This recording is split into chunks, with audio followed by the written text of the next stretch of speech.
ये चल रही है, ये छोड़ा बंद कर देना सर। सर ये पॉइंटर ना इसमें शो किधर से पॉइंटर? सर यही से? ये हाँ जी, ये पॉइंटर ना ये आप इधर से नहीं होगा? इसे नेक्स्ट आप करने हाँ ठीक। Bismillahirrahmanirrahim. Respected faculty and my fellow scholars, when we were regular students, तो उस वक्त हमें एक पढ़ाया जाता था कि फीडिंग स्टाफ के अंदर एक UGF होता है। वो कहते हैं कि फ़िश मील के अंदर UGF अनआइडेंटिफाइड ग्रोथ फैक्टर्स होता है, जिसके बगैर शायद फीड कंप्लीट नहीं होती। तो वक्त गुजरने के साथ साथ हम उसमें से UGF ढूंढते रहे, फ़िश गायब हो गई, फीड की एफिशिएंसी बहुत इम्प्रूव हो गई, और इससे यही हुआ कि ये कोई गलत और आम किस्म का लफ्ज़ था जो कभी एंटी बैक्टीरियल जो हम फीड में इस्तेमाल करते हैं उसकी जगह पे ग्रोथ प्रमोटर का लफ्ज़ किसी ने ऐड कर दिया। So really I think antibiotic what we use in feed is not growth promoter, because when we see the established definition of growth promoter, it should be an anabolic, steroid, or any product that can augment the growth hormone is a growth promoter. So we can't say antibiotic or antibacterial as a growth promoter. उसकी एक और वजह भी है, since 1995 we are conducting series of trial every time by checking antibiotics and without antibiotic performance of the broilers. तो doctor Zafar हयात साहब जो हमारे इधर प्रोफेसर हैं, वो हमारे रिसर्च की टीम का हिस्सा होते थे। तो उसमें हमने देखा कि whenever we have better husbandry practices, better conditioning temperature to reduce the microflora count in the field, and better material that can have less viscous material in the gut, तो उसमें हमेशा नेगेटिव कंट्रोल और without antibiotic performance बेहतर आती थी। बल्कि मुझे याद है कि साबर साहब ने ज़फ़र साहब को कहना कि तुमने ज़रूर कोई डंडी मारी है कि ये नेगेटिव कंट्रोल या एंटीबायोटिक के बगैर फीड की परफॉर्मेंस कैसे अच्छी आ सकती है। तो इट मीन्स के एंटीबायोटिक थेरापेटिक्स में एज ए ट्रीटमेंट तो आई एग्री कि उसके बगैर शायद गुजारा नहीं है, लेकिन फीड में अगर हम चाहें, बल्कि उसके बाद मैंने डॉक्टर करीम भट्टी साहब को कहा भी, और उसके बाद डॉक्टर अब्दुर्रहमान साहब ने, हमने फीड एक्ट के अंदर ये अप्रूवल भी हमारी हो चुकी है कि हम फिनिशर फीड में एंटीबायोटिक नहीं यूज़ कर सकते, और most of the feed mills कर भी नहीं रही। So coming to AGP, they are now not growth promoter, they are antibacterials. So they are in addition to antibacterials, they are supposed to spare the nutrients, and they are supposed to improve the intestinal the thinning of the intestine करती हैं, जो इसका absorption बेहतर होती है, और antibiotics may decrease the production of toxins by the intestinal bacteria, and they may be as a reduction in the incidence of the subclinical intestinal infection, and consequently better growth and better FCR. So a very brief history of antibiotics. In 1940 basically vitamin B12 ढूंढते हुए उन्होंने tetracycline का एक broth और sludge of the fermenter को use किया to enhance the performance of the bird, but later on it was proved that it was not B12, it was tetracycline as antibiotic that promoted the growth of the bird. So 1940 में ये शुरू हुआ, और then 1950 और 60 और फिर उसके बाद 80s में आके ये almost everywhere it was in practice with and without the prescription of the veterinarian. And in 1997 there was first observation in the drug resistance bacteria that became clear to the world, and then World Health Organization recognized the danger of animal antibiotics. So since 1940 these are the this is the list of the antibiotics which are used in feed as antibacterial. That is avoparcin, spiromycin, bacitracin, that is most of the time have been using, avilamycin, virginomycin, flavomycin, catesmamycin, anoromycin.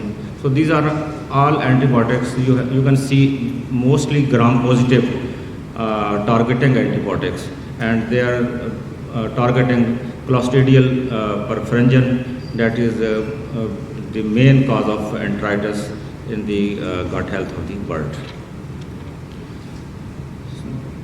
So Sweden, I think Sweden is always very emotional. आजकल आपने देखा होगा Covid में भी इसने herd immunity के चक्कर में अलहदा ही सारी दुनिया से अपना रखा कि इसने गाय को कोई प्रोटेक्शन नहीं करनी और हर्ड इम्यूनिटी करनी। तो उस वक्त भी 1985 में स्वीडन ने सबसे पहले इसको बैन किया। देन अदर स्कैंडिनेवियन कंट्रीज जिसमें डेनमार्क था और दूसरे कंट्रीज जो थे उन्होंने इसका साथ दिया। और लेकिन 1997 तक यूरोपीय यूनियन ने एंटीबायोटिक बैन नहीं किया था। 10 साल गुजर गए स्वीडन के बैन के बाद। And but later on in 2006 almost पूरे यूरोप में ये बैन हो गया। और इसके जो क्रिटिक्स हैं एंटीबायोटिक से, वो कहते हैं कि ये पोल्ट्री और ह्यूमन के साथ साथ manure, soil, water, plants, environment में भी पोल्यूशन का काज है। सो इसमें कुछ पॉलिटिक्स भी है, जैसे मैंने अभी बताया। कुछ जैसे यूरोप में बड़े इमोशनल हुआ कि जी वर्ल्ड वेलफेयर के नाम पे उन्होंने केजेस को ख़त्म कर दिया। तो इसकी स्वीडन ने जब 1986 में एंटीबायोटिक बैन की, so then when the Sweden and Finland entered in EU in 1995, the laws were permitted that they could continue their ban in feed antimicrobials. Whereas in European Scientific Committee on Animal Nutrition up till 1996 did not recommend ban on antibiotic use. So Sweden के 10 साल ban करने के बावजूद उन्होंने इसको ban नहीं किया। Vancomycin is an analogue of एवोपार्सिन।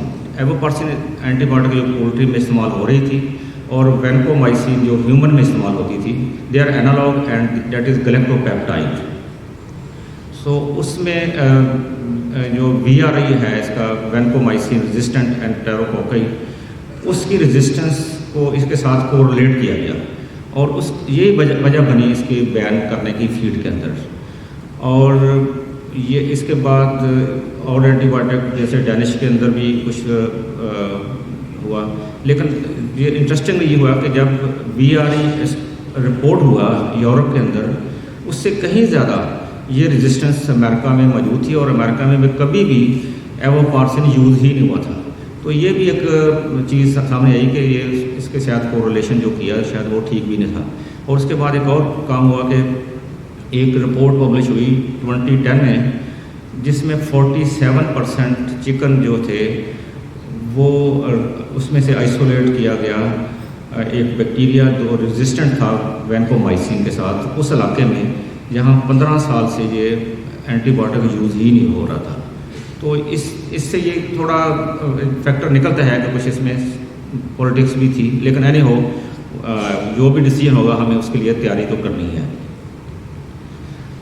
एक और इसके जो फेवर में आती है बात कि generally the antibiotic producer they claim and they have review for that any antibiotic whose molecular weight is more than 1000, there minimal chances of absorption, और इसकी जो गट इंटेस्टाइन से ब्लड के अंदर जाने के चांसेस बहुत ही कम होते हैं। तो यू कैन सी हियर एवोपार्सिन का भी मॉलिक्यूलर वेट 1747 है, स्पायरोमाइसिन का थोड़ा कम है 1000 से, अविलामाइसिन इज़ 1400, बेसेड्रासिन इज़ 1400, वेम्परमाइसिन जिसको फ्लेवोमाइसिन भी कहते हैं जिसकी 1600 के करीब मॉलिक्यूलर मास है, वर्जिनामाइसिन 1300 है, एनोरामाइसिन जो पाकिस्तान में बहुत ज़्यादा और दुनिया में बहुत ज़्यादा इस्तेमाल हो रहा है, इसका molecular size is more then 2000, और सेलेनोमाइसिन जिसका मॉलिक्यूलर साइज़ 1000 से कम है, इसके बैन करने का कभी किसी ने पॉइंट नहीं उठाया क्योंकि ये इसके बगैर शायद पॉसिबल नहीं है कि एंटीकोक्सिडियल के बगैर। और इसमें मैंने मेंशन किया कि नॉरफ्लॉक्सासिन जो एंटीबायोटिक एज ए ट्रीटमेंट इस्तेमाल होता है, उसका molecular size is 319, that can have evidence lower molecular size can have better absorption. The same is with glucose having 180 molecular size. So when antibiotic was banned, The first trial was to use zinc oxide as a first attempt to prevent enteric diseases and resultantly increased the concentration of land with zinc, because zinc is not highly absorbable and its concentration in manure was high, and in addition its palatability of the bird was also affected with the zinc oxide use. So now what we have the plan when antibiotic is banned, we are along with the world. तो सबसे पहला जो antibiotic ban होने के बाद जो हमें नज़र आती है सबसे अच्छी ऑप्शन, डेट इज़ प्रोबायोटिक, और then is prebiotic, synbiotic and phytobiotics, organic acids, bacteriophages, lysozyme and enzymes. So we can briefly discuss these options, that is alternative antibiotics. So prebiotics are dietary supplements that contain live bacteria with and without yeast. So probiotic increase the population of the good bacteria, and good bacteria which are needed in the intestinal tract.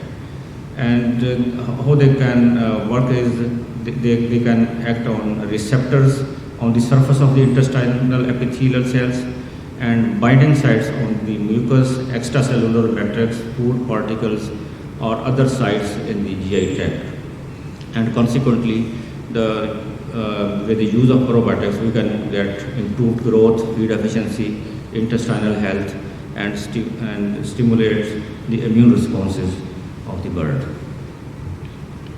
So probiotics can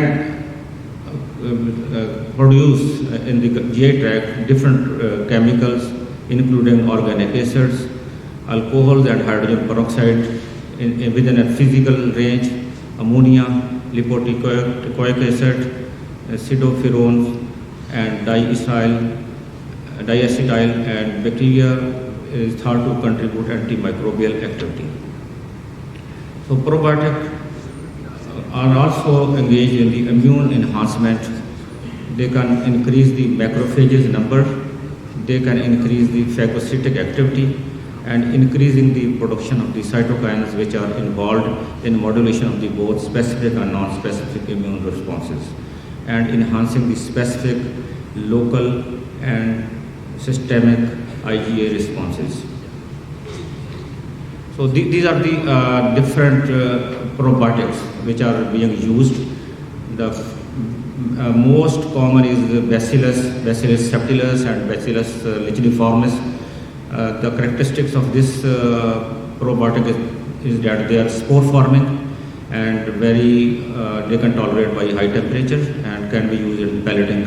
And other are lactobacilli. Lactobacillus are natural inhabitant of the GI tract, and bifidobacterium, enterococcus, proteus and streptococcus, and among the fungi they are Saccharomyces and Aspergillus niger is the main probiotic which are in fungi. This is example. We are also in search of alternate in practical condition. This is the Higher Education Commission plan. We are with coordination of the Government College University Microbiology Department. High-Tech is a part of that research, and Higher Education has approved 13.5 million rupees for this project.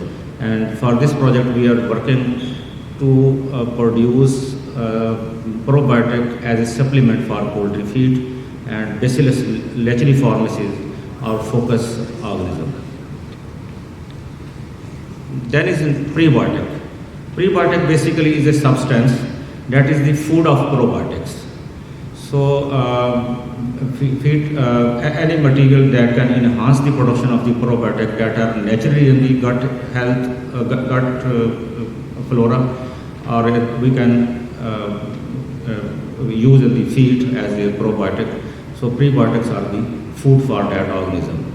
and they can produce short chain fatty acid, and most of the prebiotic are fructooligosaccharides, that is FOS, galacto-oligosaccharides, that is GOS, and mono-oligosaccharides or mono-oligosaccharides, and trans-galacto-oligosaccharides. And what are the characteristics to select the prebiotics? They should be resistant to acidic pH of the stomach, and they can't be hydrolyzed by the enzyme, and they should not be absorbed in GI tract, and they can be fermented by the intestinal microflora or the probiotic that we add in the feed. And degree of polarization should be equal or higher than 3. So in oligo molecule, the number of carbons should be more than 3 for this prebiotic compound. And for example, with FOS with 60 number of carbon have the example of inulin, and FOS is less than 10. So symbiotic is basically, this is the combination of prebiotic and probiotic. When we feed the probiotic and we have the prebiotic, so the probiotic can use the substrate of prebiotic, and this synergism we call as a symbiotic. So true probiotic without its prebiotic food doesn't survive well in the digestive tract. So combination of probiotic and prebiotic might be more effective than either pro or pre alone. So some companies are marketing prebiotic. So it would be better if they combine the probiotic with prebiotic. That would be more synergism and more growth of the probiotic. And for special probiotic, there are special prebiotics. Not every prebiotic can work for every probiotics. The most after probiotic, the most common compound that is being used as an alternative, that is organic acid. So organic acid is basically a carboxylic acid, but they have very limited carbon number. They have a short chain fatty acid and medium chain fatty acids. So most of the feed industry, the major share of organic acid is in the pig feed rather in poultry. And in Pakistan, unfortunately, the different companies, they are marketing the organic acid. They generally don't recommend up to the marked level of the dosage of the organic acid, that is 3 to 4 kilo per ton of feed. They rather recommended 1 kilo or 1.5 kilo. That's why we generally don't get its benefit in the trials. So antimicrobial action of the organic acid is in undissociation form. The organic acids penetrate in the cell membrane of the bacteria. Inside the cell, the acid dissociates according to that they have two compounds, that is anion and proton or cations. The hydrogen, that is proton, decreases the pH in the cell, and bacteria uses its energy to remove the protons and dies. And the anion, as the organic acid, deactivate the nucleic acid transferase enzyme, which damage the nucleic acid and multiplication and result in the death of the organism. Other benefits of the organic acids, they are resulted with the reduction of the gastric pH, a reduction of the buffering capacity of the diet. If organic acid are not coated with the some oil containing compound or bound with the calcium, then they can use as a buffering or acidity of the diet can be enhanced. And stimulating the activity of the digestive enzymes increases the nutrient digestibility and promotion of the beneficial bacterial growth and the reduction of the pathogens and direct killing of bacteria and depolarization of the bacterial membrane. So these are all benefit of the organic acid when we use as an alternative to antibiotics. So short chain fatty acid, formic acid, acetic acid, propionic acid, they reduce the pH and affect directly the gram-negative bacteria. And fumaric acid, citric acid, malic acid, lactic acid, they indirectly affect the bacterial population and by pH reduction, acting mainly on the stomach. And this is a new research that medium chain fatty acid having capric acid, caprylic acid and lauric acid. Among this, lauric acid is very important. It is derived from the copra और गरी जिसे हम कहते हैं उससे ये drive होती है और this is 12 carbon fatty acid and they are very effective against gram-positive bacteria and staphylococci. So organic acid has three mode of states. They can also act as a beneficial agent in the feed by the reduction of the feed pH and decreasing the microflora. They can have a role in the intestine. They have a role in the metabolism of the system. So here you can see the lauric acid, that is a new emerging organic acid. They can have this gram-positive bacteria, very high efficacy, and staphylococcus bacteria. So they have some disadvantages. Generally, they have in liquid phase, very difficult to handle and apply. They are volatile because they short in like formic acid, acetic acid, and propionic acid and butyric acid. They are very volatile and strong, unpleasant odor. So most of the cases now their product are available with the coating or some esterification with the glycerol to overcome this problem. So it's difficult to use directly in the feed. Next is the phytogenic feed additives. They are derived from the plants, herbs and spices and used to improve the animal performance. I think Dr. Zafar would highlight in detail of this product. And they can improve the immune system and they reduce stress response. The mode of action of the phytogenic in the feed additive, they affect on the gut morphology, and phytogenic fatty acid irritate the intestinal tissue, which positively influence the secretory activity of the trypsin and amylase. On the other side, they change the microbial population to a more favorable composition. So herbs and botanicals are just the part of the plant, and more important in the is essential oil. So essential oil is a very important biochemical science. You can derive the essential oil by hydration, जैसे हम अरक निकालते हैं चीज़ों का.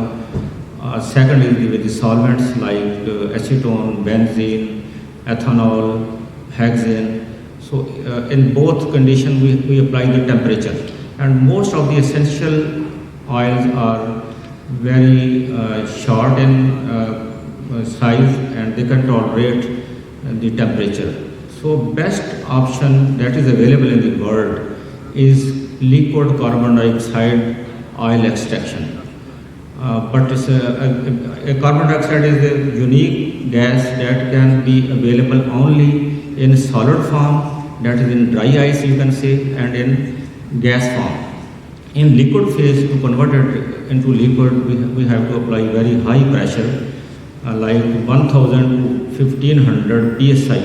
Pressure is required to convert carbon dioxide to liquid carbon dioxide, and that carbon dioxide is available to extract the essential oil from the plant without affecting any temperature and affecting the quality of the essential oil.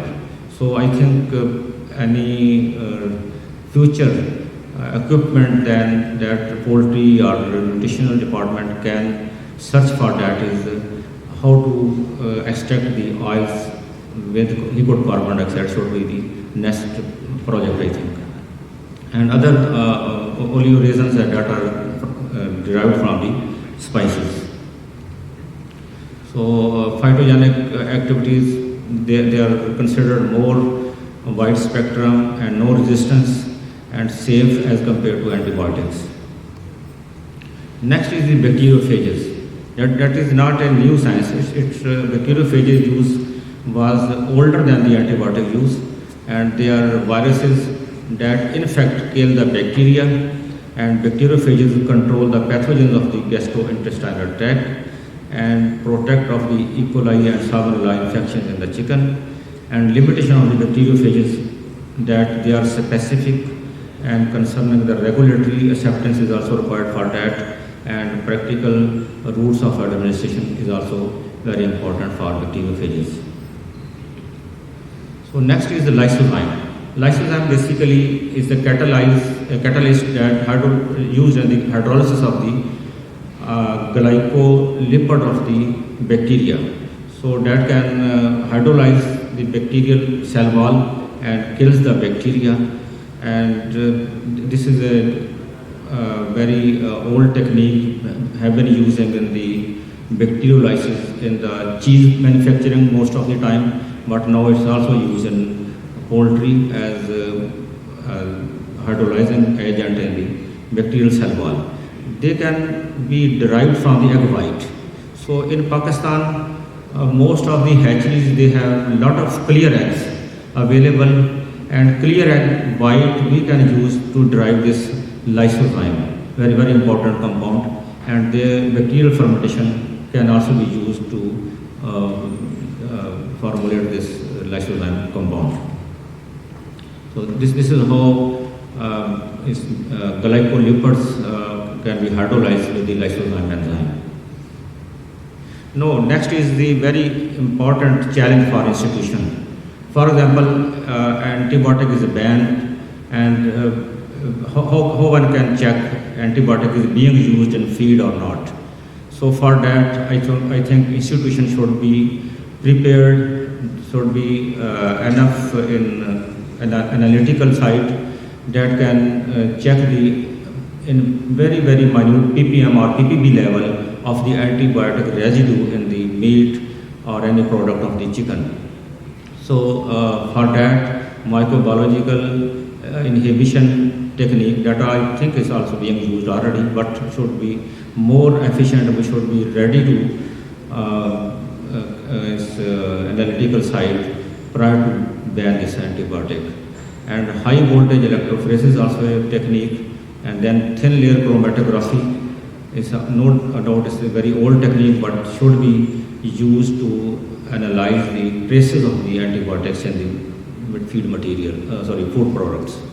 And then is high performance liquid chromatography, then liquid chromatography with mass spectroscopy. Then again, one problem, but whenever we test or go for the trial of the antibiotic, we never found any challenge available or any culture available for the clostridial bacteria, and we sometimes concerned BRI and UAS, even microbiology department, how can we get this culture? They say this is anaerobic bacteria and very difficult to get this culture to make a challenge prior to test these antibiotics. Then this in vitro GI model that is available in the world.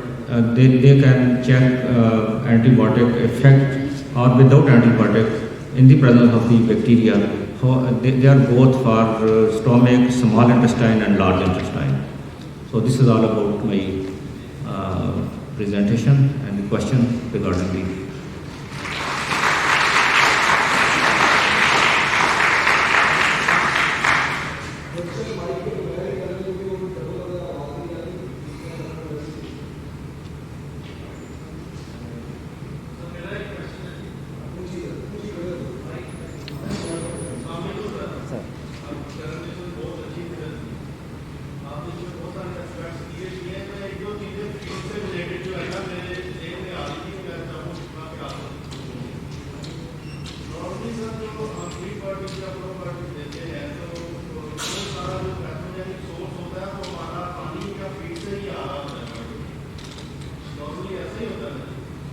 नहीं feed से नहीं आ रहा होता, मैं बताऊँ को feed के अंदर जो हमारी नहीं पैथोजेनिक सोर्स फीड से नहीं आ रहा होता। जो पानी में आ रहा होता है उसके लिए वो इकोलाई हो सकती है या कोलिक वेसिलोसिस हो सकता है, लेकिन असल चीज़ जो हमारी फीड के अंदर है वो that is anaerobic bacteria clostridial perfringens, उसको हमने टारगेट करना है बेसिकली। तो उसके लिए एंटीबायोटिक यूज़ भी इसलिए करते हैं कि that is specific to that bacteria.